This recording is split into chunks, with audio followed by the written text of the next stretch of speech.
En este vídeo vamos a hablar sobre las integrales triples. Os recomiendo que reviséis el vídeo sobre integrales dobles porque lo que vamos a ver es una generalización añadiendo una dimensión más de lo que ya conocíamos. Vamos a hablar en primer lugar de lo que es un paralelepípedo. Un paralelepípedo es un rectángulo tridimensional que es el producto cartesiano de tres intervalos cerrados de números reales. Lo que obtendremos será una especie de caja de zapatos, ¿de acuerdo? Un objeto tal que así, que es a lo que llamamos paralelepípedo. El producto cartesiano se define de la siguiente forma. Sería un intervalo AB por un intervalo CD por un intervalo EF. Son tres coordenadas X y Z. La X estaría en el intervalo AB, la Y estaría en el CD y la Z estaría en el intervalo EF. El volumen de este paralelepípedo, pues no es muy difícil darse cuenta de cómo se hace, es B menos A, que sería la longitud de la dimensión de la X, por D menos C, que sería la dimensión de la coordenada Y, y por F menos E, que sería la dimensión, la longitud de la dimensión o coordenada Z. La integral triple sobre el paralelepípedo, IAB por CD por EF, de la función G de un intervalo I de R3 en R, pues es el volumen tetradimensional, sería de 4 dimensiones, que encierra el rectángulo de 3 dimensiones y la función G de X y Z. Lo denotamos con la integral en I de G de X y Z, diferencial de X, diferencial de Y, diferencial de Z. Acordaos en dos variables que lo que hacíamos era, teníamos un rectángulo bidimensional, lo dibujo aquí, la función venía por encima y lo que hacíamos era, digamos que formar una especie de figura tridimensional sobre el dominio de integración de la función. En este caso el dominio de integración es una especie de objeto así, entonces digamos que habría que añadir una cuarta dimensión que no somos capaces de ver, donde estaría la función y sobre esto estaría la función y se formaría un objeto cuatridimensional. Por eso lo llamamos volumen tetradimensional. ¿Qué ocurre? Que nosotros lo vamos a emplear normalmente para calcular volúmenes. Y ahora veremos cómo se hace. Una función es g de i en R es integrable en este paralelepípedo si existe y es finita esta integral triple. La integral triple de g de x y z, diferencial de x, diferencial de y, diferencial de z. Al igual que veíamos antes, hay una serie de propiedades de linealidad. Entonces, si tengo dos funciones que son integrables, la suma es integrable, es decir, la integral de la suma pues se puede hacer y sabemos que es la suma de las dos integrales. Sería la integral en y de f más la integral en y de g. Diferencial de x, diferencial de y, diferencial de z, obviamente. Como la función f es integrable, pues la función alfa f, o sea, multiplicar la función por un número, va a ser integrable. Y además se verifica lo mismo que sabíamos, que la constante la puedo sacar fuera de la integral. Finalmente, si y se puede descomponer en dos subconjuntos, no subintervalos, dos subconjuntos j y k, de manera que j y k no tengan intersección, pues entonces la integral en y se puede descomponer como la integral en j más la integral en k. Esto intentaremos evitarlo, intentaremos hacerlo en un solo golpe, porque si no nos llevará a hacer dos integrales. Pero que sepáis que se puede hacer. Y en general, pues la observación que hacemos aquí es que si tengo una combinación lineal de funciones, alfa f más beta por g, pues se puede separar por la linealidad, sería alfa por la integral de f más beta por la integral de g. Y podemos hacerlo todo en conjunto o bien por separado, que nos va a dar exactamente el mismo valor. ¿Qué es la función característica? Pues la función característica va a ser la función que nos va a permitir calcular volúmenes. Definimos la función característica en R3 como la función si sub i es el intervalo de R3 en R dada por si sub i de x y z es 1 si el punto x y z pertenece al intervalo y 0 si pertenece fuera.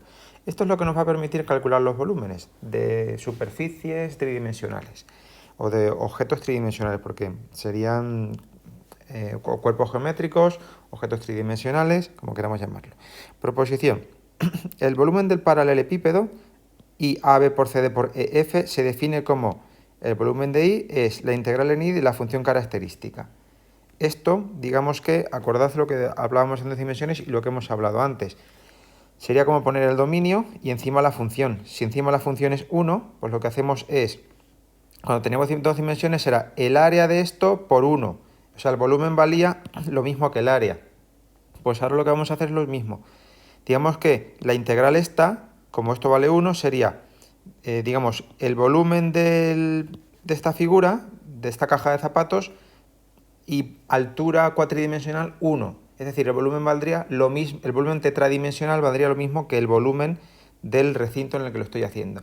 Esto sirve para recintos rectangulares como no rectangulares. Si yo quiero calcular el volumen de un recinto no rectangular, supóngase un cono, una esfera o algo, pues lo que tengo que hacer es integrar la función característica en la esfera. Y entonces lo que voy a obtener va a ser el volumen de la esfera, o el volumen del objeto que yo quiera calcular.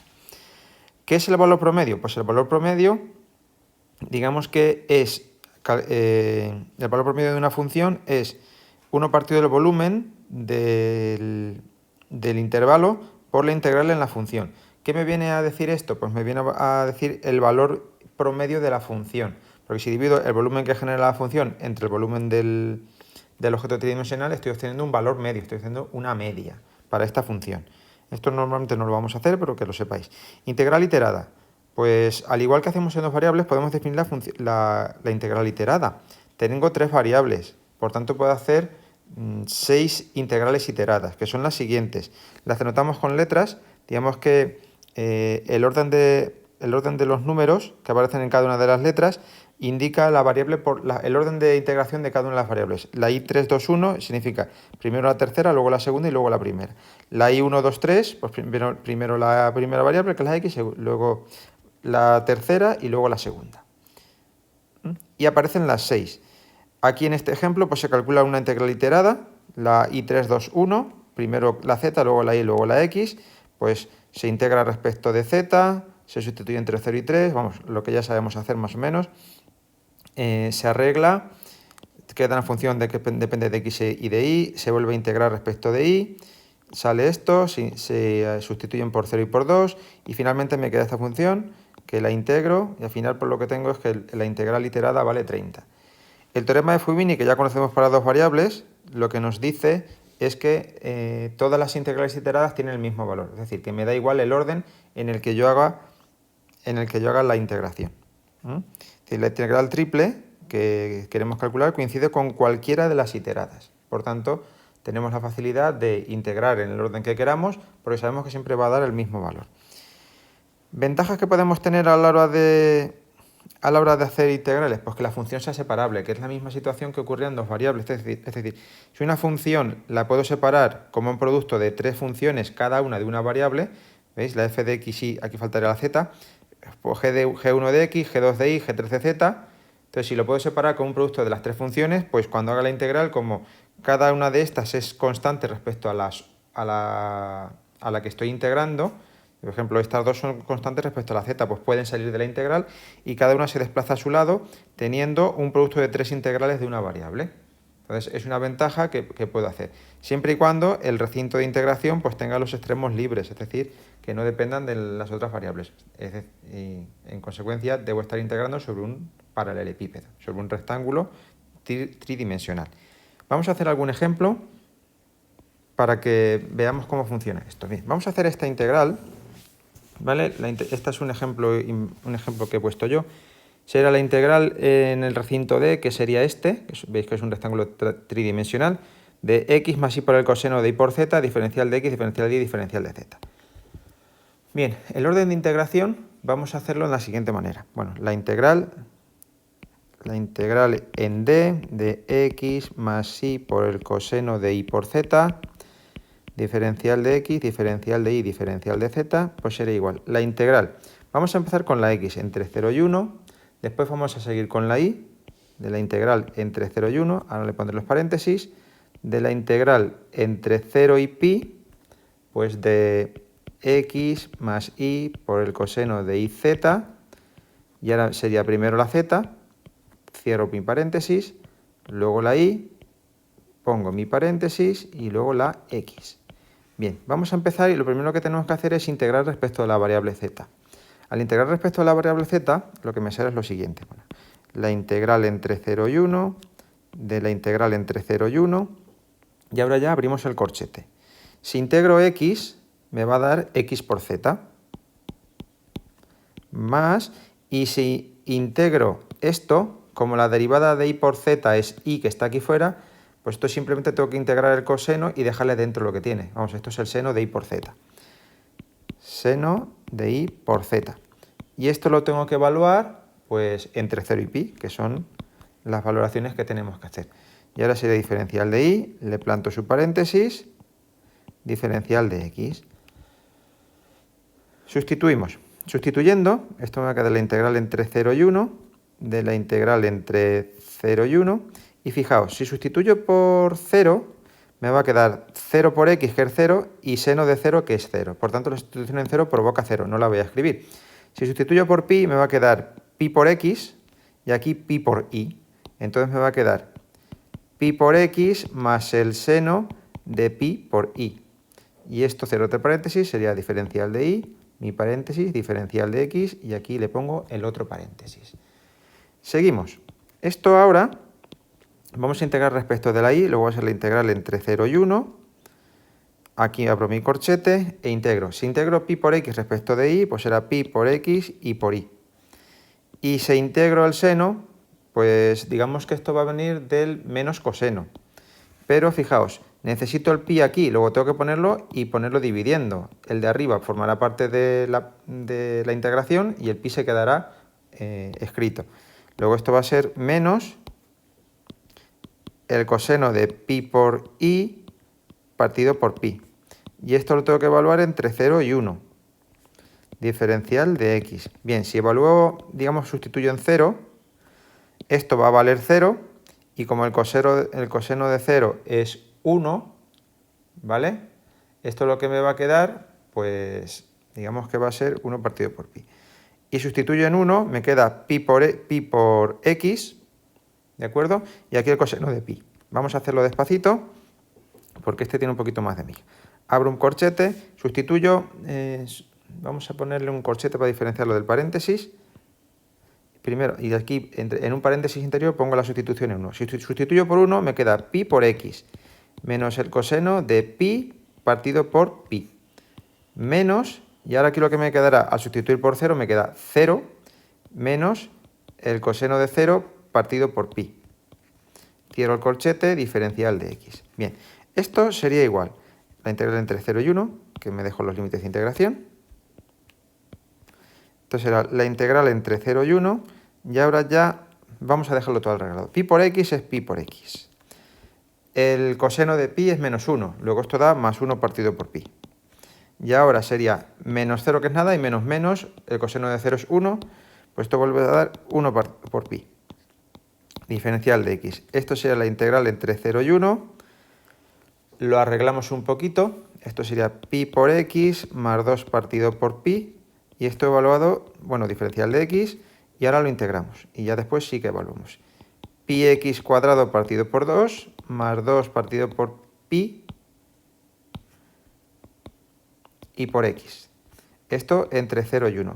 Está claro, creo yo, que al sustituir por 0, aquí esto sale 0 y aquí esto también. Luego la vamos a omitir. Vamos a hacer únicamente la integración por, la sustitución por 1. Esto va a dar pi partido por 2 más 2 partido por pi, que si lo arreglamos, pues me queda pi cuadrado más 4 partido 2pi. ¿Por qué pi cuadrado más 4? Pues que sería, el mínimo es 2pi. 2pi entre 2pi por pi, pi cuadrado. Y 2pi entre pi, 2 por 2, 2 al cuadrado, que es 4. Y con esto estaría hecha esta integral. Como veis, es muy sencillo, muy parecido a lo que hacemos en integrales dobles. Y simplemente tener cuidado de ir integrando bien y hacer las cosas como Dios manda. Vamos a hacer esta otra también, que es bastante sencilla, vamos a tardar muy poco. Como veis aquí, vuelvo a tener un rectángulo, los límites de integración son libres para cada variable y la función además es separable, porque esto es una función de z, una función de y y una función de x. Por tanto, porque tengamos un ejemplo hecho de función que se puede separar, vamos a hacerlo, integral triple en a de z al cuadrado por i por e elevado a x, diferencial de x, diferencial de y, diferencial de z. Pues si os dais cuenta, por ser separable, va a ser la integral entre 0 y 1 de elevado a x, diferencial de x, por la integral entre 1 y 2 de y, diferencial de y, y por la integral entre menos 1 y 1 de z al cuadrado diferencial de z. Esto cada una la puedo hacer por su lado y las puedo ir haciendo simultáneamente. Entonces, la primera será e elevado a x entre 0 y 1 por y cuadrado partido por 2 entre 1 y 2 y por z al cubo partido por 3 entre menos 1 y 1. Sustituimos. Entonces, el primero será e elevado a 1, que es 1, menos e elevado a 0. E elevado a 1, que es e, menos e elevado a 0, que es 1. Por, esto sería 2 al cuadrado partido por 2, menos 1 al cuadrado, que es 1, partido por 2. Y la última finalmente sería 1 al cubo partido por 3, menos 1 al cubo partido por 3. Esto, la primera es e menos 1, la segunda sería 4 medios menos 1 medio, que son 3 medios, ya no pongo el paréntesis, y esta será 1 tercio menos 1 tercio, vamos, 2 tercios. Como veis, el 3 medios y el 2 tercios se simplifica y lo que me queda es e menos 1, que es lo que nos propone aquí el ejercicio como solución. Como veis, dos casos, uno en el que no podía ser la función separable, otro en el que es separable. Al ser un recinto rectangular es tan sencillo como separar, si se puede, o ir integrando desde una variable a la otra.